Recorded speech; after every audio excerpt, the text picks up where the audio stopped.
পার্লামেন্টে হয়তো এফসিআরএ bill pass হয়ে যাবে, কিন্তু তার আগে থেকেই ইউএসএতে মরা কান্না শুরু হয়ে গিয়েছে। সেখানকার যে ল মেকার আছে একজন, কি মুর বেশ, যাই হোক, তিনি ইতিমধ্যে টুইট করেছেন যে এই এফসিআরএ নতুন যে বিল আনতে চলেছে ভারত সরকার, সেটা সরাসরি ক্রিশ্চান কমিউনিটির উপর অ্যাটাক, মানে এক প্রকারের অ্যাটাক। তার সমস্ত মেসেজটাই তিনি অ্যাকচুয়ালি এটাই বলতে চেয়েছেন। যন্তর মন্তরের প্রোটেস্টের সময় আমি এই বারে বারে এফসিআরএ বিলটার কথা উল্লেখ করছিলাম, মনে আছে?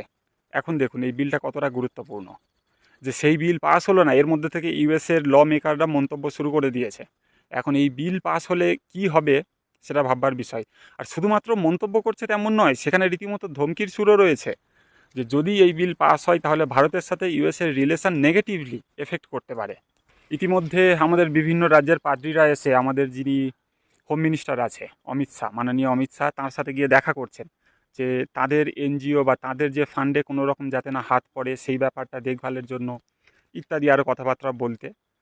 দেখুন, আমি সবসময় বলি এই পৃথিবীতে বিশেষ করে বর্তমানে ফ্রি লাঞ্চ বলে কিছু হয় না। কেউ যদি আপনাকে 1 টাকাও দেয় না, তার পিছনে কিছু কারণ থাকে। সেও মানে একটা ভিখিরিকে 1 টাকা দিতে গেলে সেই ব্যক্তিটাও ভাবে যে আমি 1 টাকা দিচ্ছি, আমার কত না পুণ্য অর্জন হবে, সেই পুণ্যের লোভে 1 টাকা দান দেয়। এমনি এমনি কেউ কাউকে কিছু দেয় না। আর আপনি আন্দাজ করতে পারেন যে আমাদের ভারতের বিভিন্ন এনজিও, বিভিন্ন এই সো কল্ড হিউম্যানিটেরিয়ান যে কমিউনিটিগুলো আছে তাদের কাছে কত করে টাকা আসে? সম্ভবত কোটিরও বেশি টাকা এসেছে। ভাবতে পারছেন? এটা শুধুমাত্র বলছি ইউএস থেকে।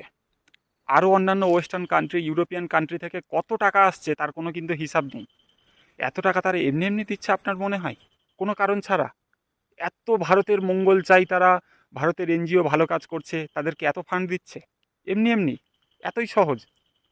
শেখ হাসিনা সরকার বলেছিল যে ইউএসের একজন ব্যক্তি আছে যিনি হচ্ছে তার কাছ থেকে একটা দ্বীপ চেয়েছিল সেখানে মিলিটারি বেস বানানোর জন্য, বলা যায় অ্যাকচুয়াল নিজেদের একটা কলোনি তৈরি করার জন্য। তিনি দেননি, তাই জন্য তাকে ক্ষমতা থেকে সরে যেতে হয়েছে। আমাদের ভারতবর্ষে দেখুন, নর্থ ইস্টার্ন স্টেটগুলোকে উত্তক্ত করার প্রচণ্ড চেষ্টা চলছে। এগুলো কিভাবে হচ্ছে? বিনা কারণেই একের পর এক এমন ঘটনা ঘটে চলেছে। কি দুর্দান্ত কোইন্সিডেন্ট না? একটা যদি বাফার জোন তৈরি করা যায়, একটা যদি বড় পর্যায়ের বড় মাপের ক্রিশ্চান কমিউনিটি তৈরি করা যায়, তাদেরকে উস্কে দেওয়া যায় ভারত থেকে আলাদা করার জন্য, তাহলেই তো কাজ শেষ।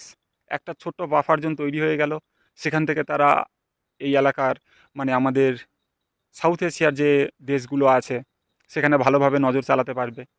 জাস্ট ভাবুন, এমন একটা লোকেশান যেখান থেকে চীনের ওপর নজর রাখা যাবে, ভারত, পাকিস্তান, বাংলাদেশ, ইরান, সমস্ত জায়গা ঠিক মিডিল পয়েন্টে একটা